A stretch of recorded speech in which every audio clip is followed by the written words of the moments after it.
पिता परमात्मा से प्रार्थना करता हूँ कि जो स्वप्न उन्होंने देखा था, जिसके लिए अपना जीवन न्योछावर किया, वो स्वप्न टूटे ना, वो पूरा। यानी कि किसान सदा खुशहाल है। वो कहा करते थे कि जब तक किसान परेशान रहेगा धरती पर तूफान रहेगा। 87 की बात है, मैं उससे पहले थोड़ा सा जाऊँ। अपने 82 में पढ़ना छोड़ा, 85 में चुनाव लड़ने चले और परिस्थितिवश मुझे दूसरे क्षेत्र से यानी खतौली से चुनाव टिकट मिला। मुजफ्फरनगर में चुनाव हो और टिकैत साहब को ना अपने साथ रखने का, उनका आशीर्वाद लेने का कोई काम ना करे तो सोरम में बड़ी पंचायत हुई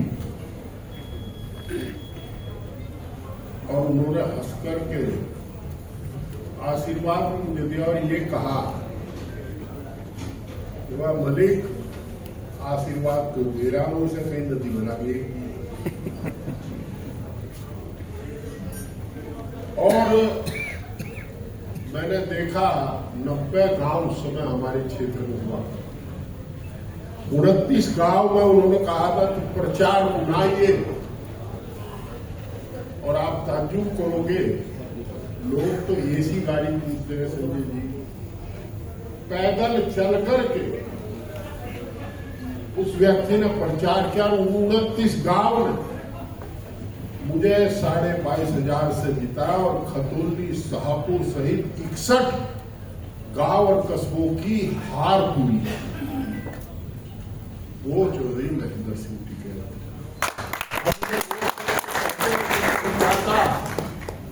और गाड़ी रोककर कहा आप इसमें बैठना तो छोड़। और संगठन की ऐसी क्षमता थी, हमारे जो खाप चोर थे, हमारे बरवाड़े के चोर साहब थे, बुजुर्ग आदमी, वह कहा करते थे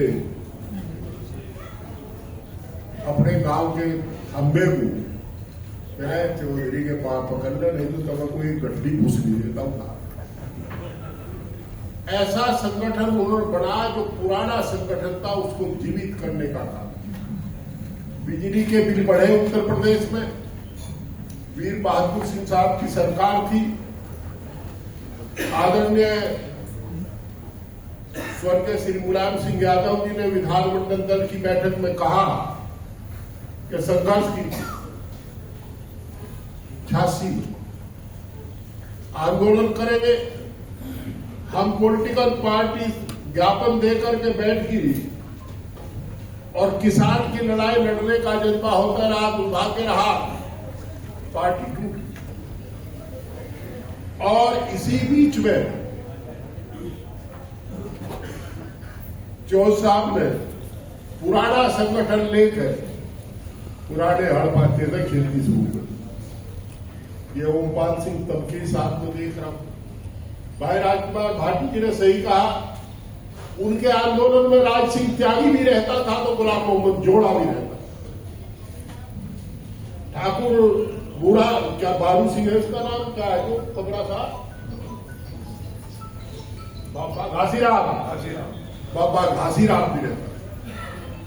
हर बिरादरी के लोग रहते थे। और ये भी सत्यता है जहां भाई वीर सिंह जी कह रहे थे, हमने वो जमाना देखा, पहले लोग इंजीनियर को बड़ा साहब कहते थे। हम छात्र जीवन से राजनीति में आए थे। मैंने चौधरी साहब को कहा, एक बार हमने धरना रख दिया प्रदर्शन जिले पर, हमने हर 2 महीने बाद प्रदर्शन कर दिया। अब तो लोकतंत्र का कत्ल हो गया, लोकतंत्र का कड़ा घोट दिया। जब से एक काला कानून आया है कि 2 साल की सजा हो जा तो सदस्यता समाप्त। अब कोई राजनीतिक गतिविधि नहीं होती। और ऐसी सरकारें हैं, कांग्रेस ने इमरजेंसी लगाई थी तो कह करके लगाई थी, उससे कई गुना बड़ा आपातकाल आज। सबसे ज्यादा आम आदमी पार्टी ने झेला, संजय सिंह जी बैठे हैं, रोज झेलते हैं।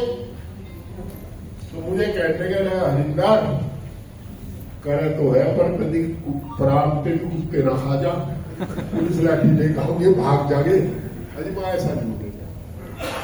जो साहब आए, मैंने उनको कई रूप में देखा, उतना बड़ा संगठन करता कोई नहीं था और उससे बड़ा मददगार भी कोई था।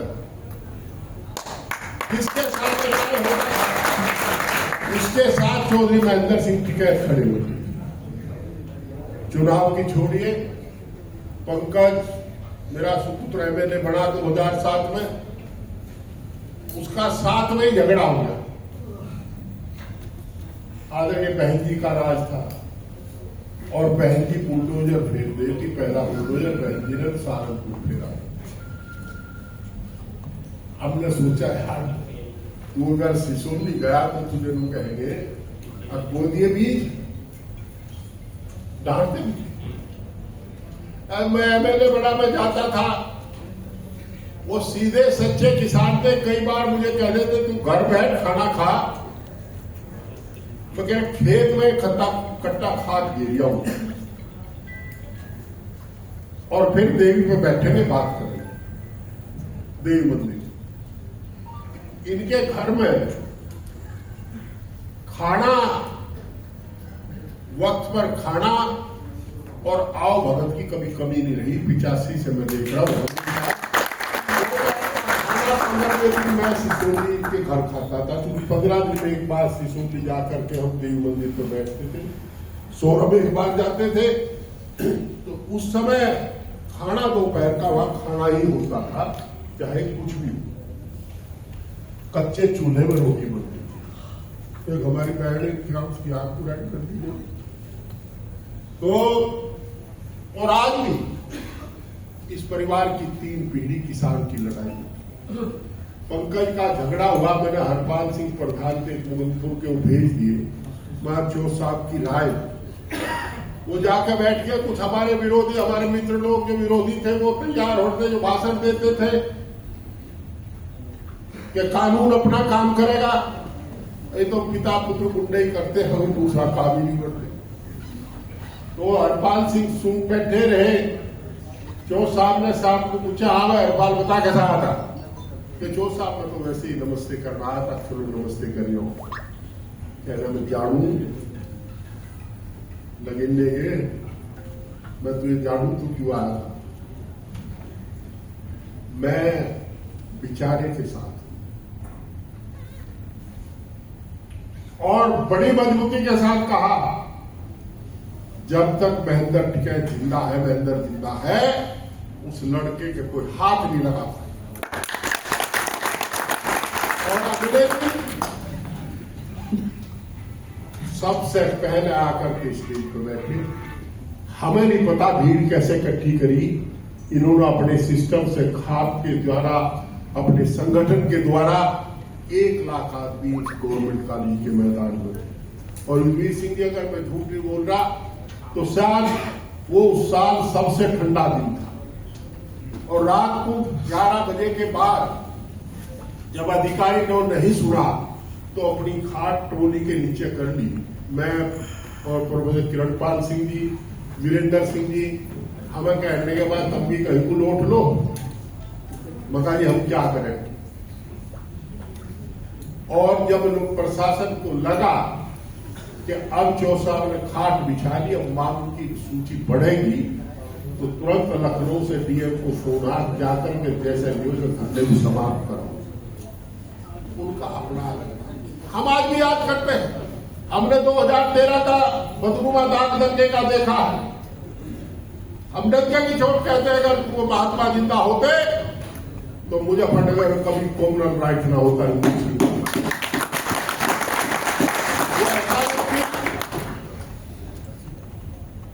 सारा मंत्रालय, 4 मंत्री गोपीराज दीक्षित और दूसरे कर्मखेड़ी के आंदोलन के बाद वहां रहे।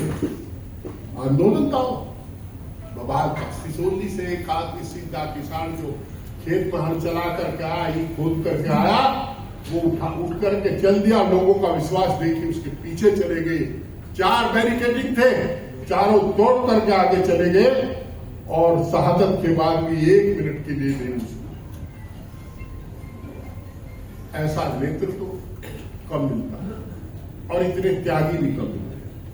और मुझे प्रसन्नता एक बात की, क्या भाई सुधाकर जी ने कहा हम जानते हैं किसान के साथ अत्याचार हो रहा, जुल्म होते हैं, हम संगठित नहीं है, ये भी सही है, पर इनका संगठन और इनकी तरफ से कोई कमी नहीं है।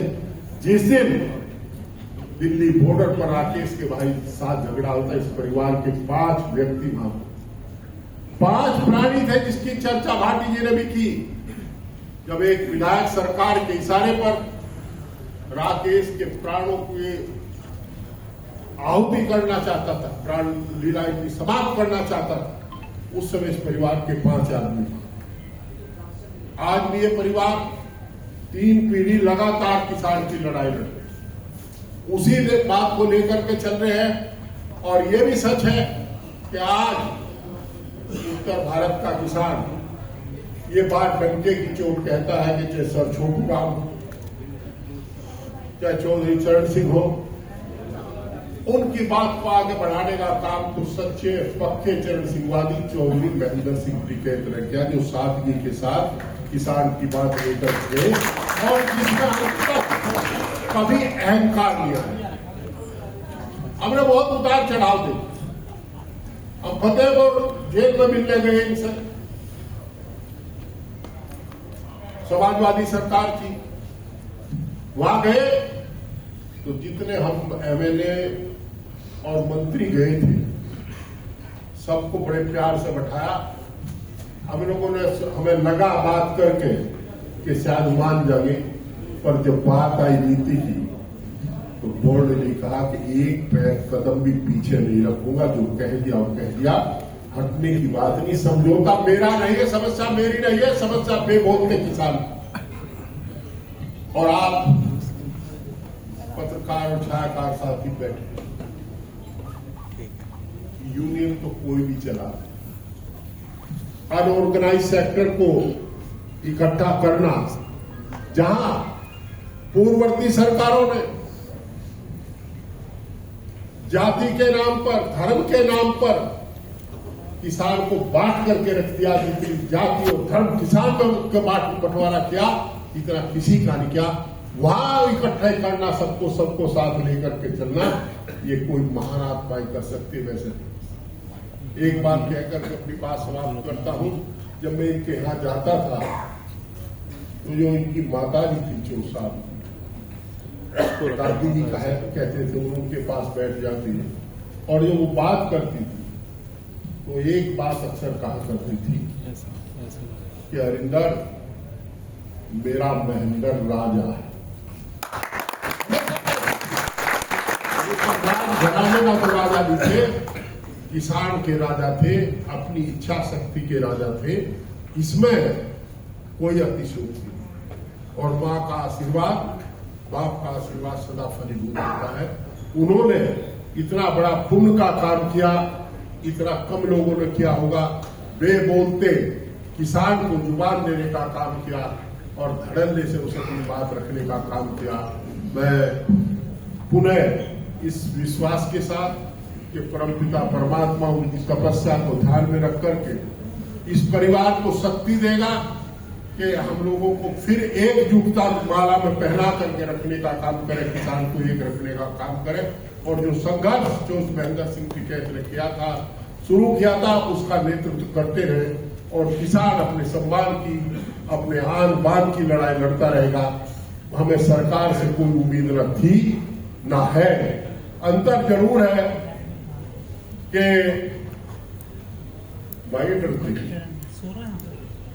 जो देवलाल कहते थे लोकराज लोकलाज से चलता है, देखो यहाँ लोकलाज है नहीं। जी कह रहे, हमने तो हाउस में भी कहा था कि वो क्या बात है, क्यों ट्रंप जी इतना डांट रहे हैं, कोई बोलने को तैयार नहीं। हाँ, आज आपने कहा है, जो कोई कहेगा उसे जरूर पूछ लेंगे। बहुत पुनः मैं हृदय की गहराइयों से श्रद्धांजलि अर्पित करते नमन करता हूँ। ओम।